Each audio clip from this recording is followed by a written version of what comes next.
Welcome to Shaped by Faith, where we shape our bodies and hearts for God's purposes.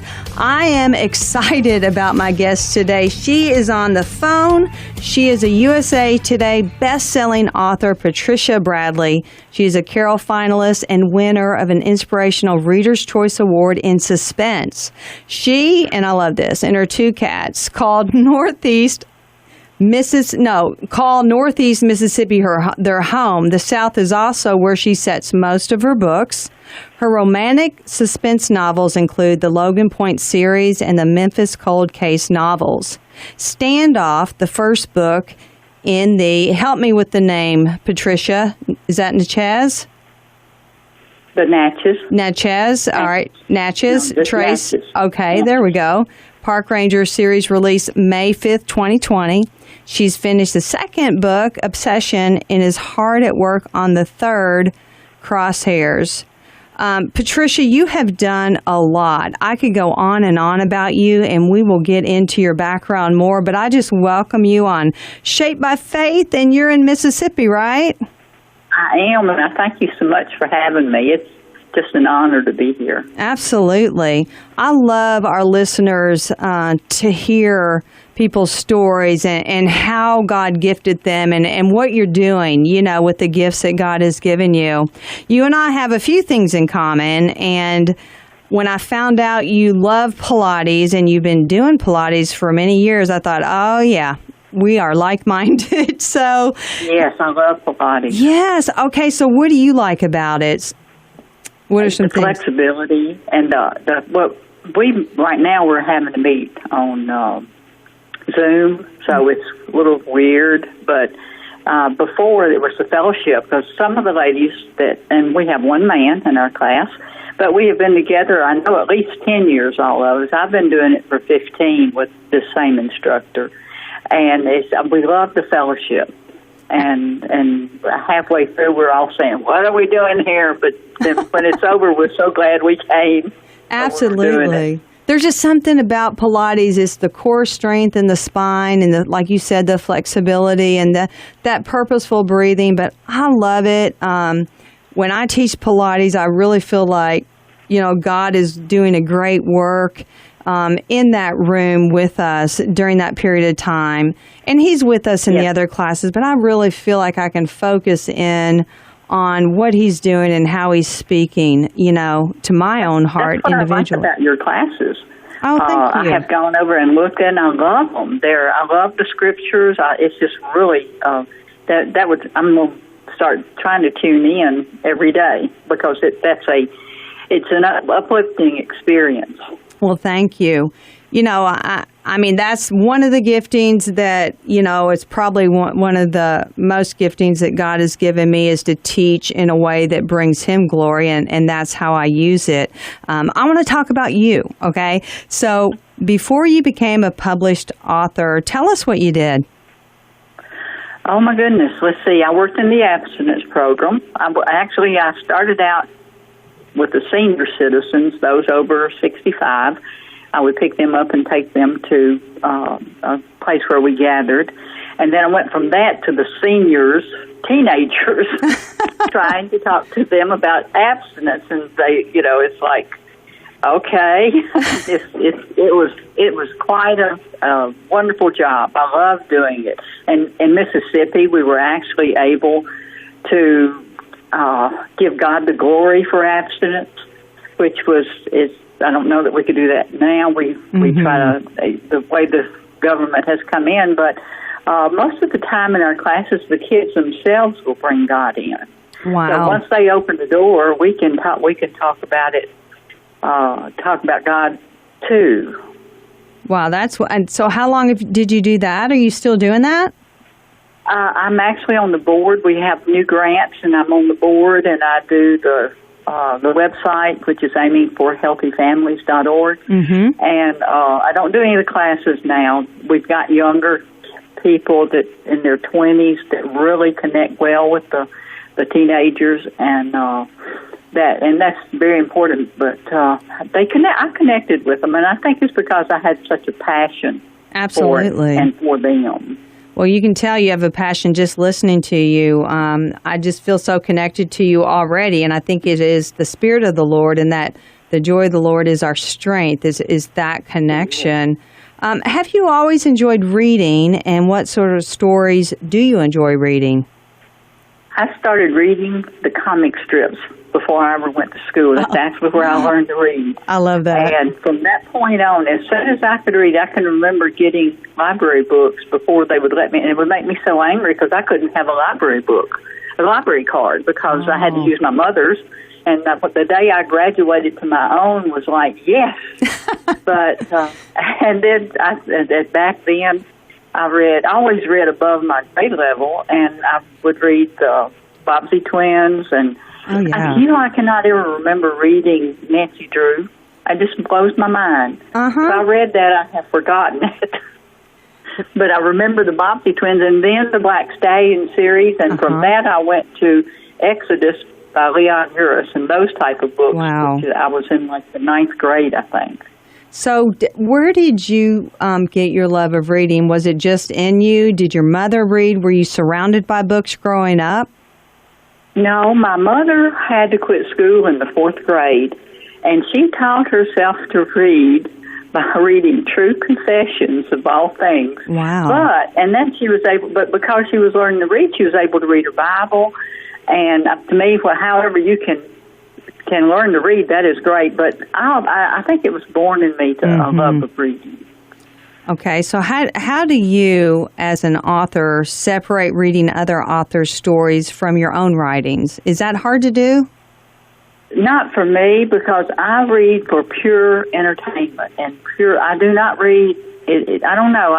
It just separates. I can enjoy someone else's book without their voice getting into my head or anything. Mm-hmm. It's just I'm in it for the story, and when someone tells a compelling story, I'm in it. I think a bomb could go off beside me when I'm reading, and I wouldn't hear it. Well, writing is obviously a gift from God. So when did you realize that writing was one of your giftings? I was 35. 35? I was 35 when I started. The very first thought of writing entered my head, and because I was always a reader, but one night when I couldn't sleep, this man appeared in my vision, and he was standing at a window, and he was an older man, and there were black smokestacks, and he turned to me and he said, "This isn't the way my life was supposed to turn out."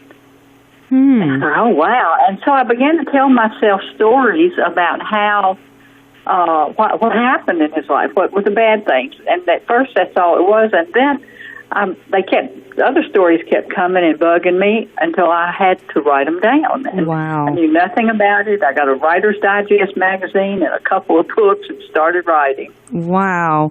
Okay, so you had that vision. I mean, were you awake? Were you dreaming? Wow. No, I was awake. I could not go to sleep. Okay. And so it's like my imagination and it's like when my stories talk to me. Right. So when my stories play like a movie in my head. If they don't do that, I can't write them. But and it's just like it came to me. He came to me like a story, like that. And I wanted to write his story. I never have. I do not know why I never have. I don't know whether I'm saving that for later. But, I mean, I played it out in the scenarios in my mind, but I never wrote them down. Wow. Okay, so what was your first story about? The very, very first one was a short story, and it was about a woman whose husband had died, and she did not believe that he was a hit-and-run driver, and so it was called the Snow Leopard. And she started looking into it, and she solved his murder. Okay. Wow. Okay, so I've got to read one of your books. I have to confess, Patricia, I have not read one of your books, and now I need to read your books, okay? We're gonna find out where to find out your books as well. We're going to take a quick break, and we will be back with more Shaped by Faith. So everyone stay tuned. Welcome back to Shaped by Faith. We shape our bodies and hearts for God's purposes. On the phone from Mississippi is author Patricia Bradley. She's a romantic suspense writer living in Mississippi, and she is the proud author. How many novels have you written, Patricia? I'm starting number 13. Wow. 12 of them since 2013. Wow. Okay. So, and we're going to get into that because I'm going to ask you, because this is like we had discussed in the first segment, it is a gifting that the Lord has given you, but it doesn't mean you don't have to work at it. I'm sure there's some challenging things that go along with that. But I wanted to ask you, how do you make every word count and meaningful? Well, I had a very good teacher in that the Woman's World bought the very first book, short story I ever wrote. And I sent 4,500 words to her when it was only supposed to be 2,500. Oh, my God. And she cut those. I know. I mean, that should have automatically. That's why I say it's a God thing. Yes. She should have put it in the SASE I sent her and sent it straight back. But she was intrigued by the story, and she cut it, and they published it, which was amazing. And then so I kept working, and I sent them another one, and that one I did cut it down from, it was supposed to be 2,000. Now, I only sent 2,500 that time. So just went over 500. But I had to cut that. She said, but you're going to cut it this time. Oh, it wasn't the same editor. This editor didn't do the cutting. I had to. And I learned from that as I was cutting words, I had to cut 500 words from it, and I learned how to make each word count. And I'm still what most people would call a lean writer. Uh-huh. I do not write flowing descriptions, and I'm really a bottom line person. The bottom line is this, and so, that cutting those 500 words taught me how to make every word count, because so many times, and it tightens it up. So most people have to go after they write the first draft. They have to cut words. Right. I write the first draft. My books are 90 to 100,000. Wow. I end up the first draft at like 80,000 if I'm lucky. And then, of course, that's the suspense line, and then I go back and add the romance line. Mm-hmm. And because the romance is not easy, it's much easier for me to kill a character than to get them together. So then I have to go back in and layer in I layer the spiritual thread in as I go, beef it up more as in the second line when I'm doing the romance. So you edit your own work, and then an editor will edit as well. Is that correct? Yes. I send it. I have two editors. I have one that I send it to who acquires it, and she will read through it, make her suggestions, and send it back to me. I'll correct those. She'll send it on up the line to I guess it's a copy editor. Uh-huh. And she's I call her the plausibility police, because everything has to be plausible. And I don't ever worry about punctuation, because they're going to put their own punctuation in it. And so, and then I'll get it back, which I just turned it in last week, the second round of edits, or the third round. This is the third, because after I turned the second one in, they send it out to beta readers, and they had questions that I had to fix last week. Okay. Gosh, so that's a lot of work, Patricia. Turned it in Friday. Goodness gracious. There's a lot of when you were saying the first time they edited it for you, I honestly thought that's the way editing worked before I wrote anything. I thought, if they don't like something, they'll just cut it or add to it. Oh, no. No, you get to do it. It's a lot of work. I know. I wrote a book. Writing is a lot of work. It is the hardest work I've ever done, but it has been the most rewarding. I was going to ask you how you, as you go through the editing process, I mean, that's like a total body workout marathon. So, how do you pray through it? What do you do? What sustains you all the way through it? I mean, because I get frustrated, when I'm writing. Like, if I'm writing for 2 hours, I want to get up and just go move and go do something. So how do you stick with no, it? I don't do. I have to set a timer to get up, to remind me to get up, because once I get started writing and I get in the flow, any break, and it takes me 30 minutes to an hour to really get back into the story, to submerge myself in the story. But I pray. Mm-hmm. When I'm writing, I cannot write a sentence, a word. I mean, I ask God to help me, because I know it's not my power that's doing this. I'm doing my job by sitting down and being ready to write, but I know that He has to give me the plot line. That's what I'm praying for now, is the plot line to this third book. I have written the first scene, and it will go into the second book as a teaser, and I am so now I'm trying to get started on writing. I have 1,000 words, and that's it. Mm-hmm. And it's due November the 1st, and I've got to have at least 90,000 words. So wow. I've got to get moving, and that I will be writing 8 and 10 hours a day. I was going to ask you about that. Okay, so is there, I would imagine there's a specific place where you write, and do you sit on a chair? What do you do? Do you go to your office? What helps you? And what motivates you? Office. Mm-hmm. I turned the bedroom into the office, and right now it looks like a tornado's been through it. So I would not want anyone to see it. I'm going to change it if I can get someone to come build me some shelves. But I write here. Also in the summer, in the mornings, I write out on my deck. It's a screened-in deck, and I can write there. But most of my work is in my office, and I face 2 windows, and I pray for God to just give me the words. But when I sit down behind this computer and in the story, my mind knows to go to work. Mm-hmm. I mean, it's not an option. If I'm having problems, then I have to go back and look at my characters, because I made them do something they didn't want to do, and they quit talking to me. Oh, well, it's a discipline. So you have trained yourself to be disciplined in that area. Your physical body knows. When you're in that posture before that computer, it's funny how that goes, but your body knows it's time, you know? It's the same way at church. Mm-hmm. You know why people sit in the same pew week after week? Why? Because their body, when they sit down in that pew, their mind knows that they're supposed to be paying attention to what the pastor's going to say. That's why I think we like to sit in the same place every Sunday. That's so true. Yes, that's interesting. The body gets used to that. Yeah, it's kind of like in my exercise classes, the students like a particular place.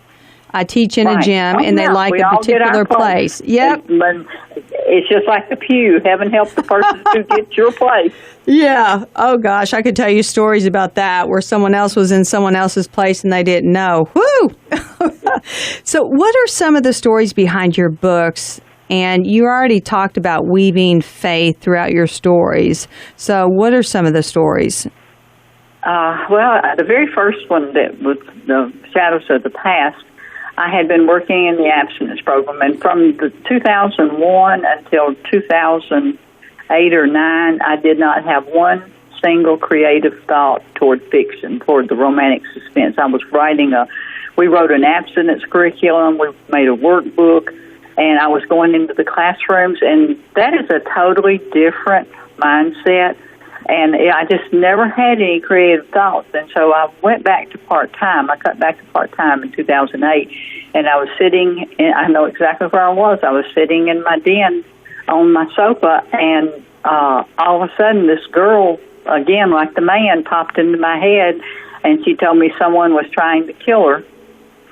And, I mean, I said, yes, because God had given me back my murder mysteries, my romantic suspense. Wow. It's amazing what He does.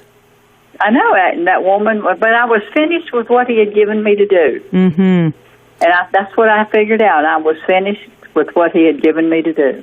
And that's what we do, and finish strong. Right.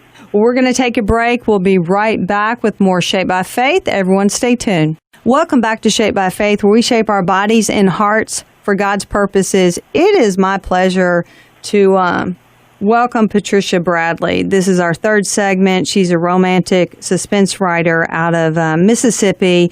I've had the best time getting to know her on the phone and to hear about her writings. Patricia, I wanted to ask you if you had an inspirational story that you would like to share, maybe about, someone that's written to you, one of your readers. I do. After I wrote my first book, which was Shadows of the Past, and it was published, we had a writers' conference in Memphis.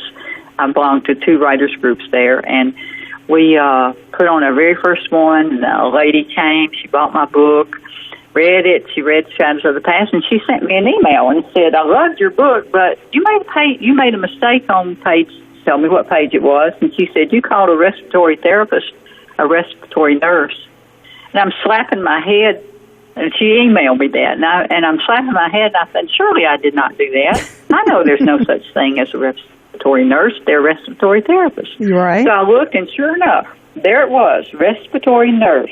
I immediately sent the correction to my publisher, but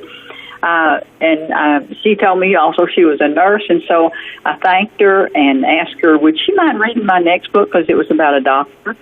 And I wanted to make sure I had everything like it. I was going to find a doctor, but what doctor has time to do that? And so she read it and made several suggestions. And after she finished, I thought, well, I'll give her something like she came to a writing conference. Surely she wants to be a writer. And so I asked her, was there any particular writer's book she wanted to help her with her writing career? And she said, no, I changed my mind. After I saw how hard it is for you and what all you have to do, I decided I didn't want to be a writer. But I do believe I was supposed to read your story, your book, because the problem your character had with her mother not loving her is the same one that I've had all my life. It has poisoned my relationship with my kids, my husband, but seeing how your character solved that, it showed me that I could do that. Oh, wow. And that, in turn, has really changed the dynamics of our family. I said, my children see it. I have peace now. Oh, and wow. I'm sitting there crying as I'm reading it, and I'm thinking, that's why I write. If I can make a difference in one book, if a book can make a difference in one person's life, it's worth the time that I put in and the hours, because that's what God has me doing. So that's why I write. Wow. And wow, Patricia, I'm a little teary-eyed over here, and I'm not a big crier, but look how God used that lady to help you. I think sometimes when we get an email from someone, they're pointing something out that maybe was a mistake, which we didn't do. So, sometimes people can get an attitude about that, but you did, and you received it in love. And look, wow! And God used her, and wow! And then I've got to read that book, Shadows of the Past. Shadows of the Past is that one, but the one that changed her life was the next one that she helped me edit, which is A Promise to Protect. All right, I need to get that one. Where can we find your books, Patricia? They're on Amazon. Barnes & Noble has them. They always have the newest one, and then they would order the others. But they're always available on the Baker Books website, or Amazon, Barnes & Noble, CBD, Christian Book Distributors. Okay. They're there. They're everywhere, actually. I know. I looked you up. You're all over the place. Everyone look up Patricia Bradley. You are, and wow, how God is using you. And I'm going to order your book. And I want to thank you so much. Absolutely. Thank you for coming on Shaped by Faith. So thank you for having me here. It's been a blast. I love doing it, and I love getting to know you. Absolutely. And everyone have a blessed day. Bye.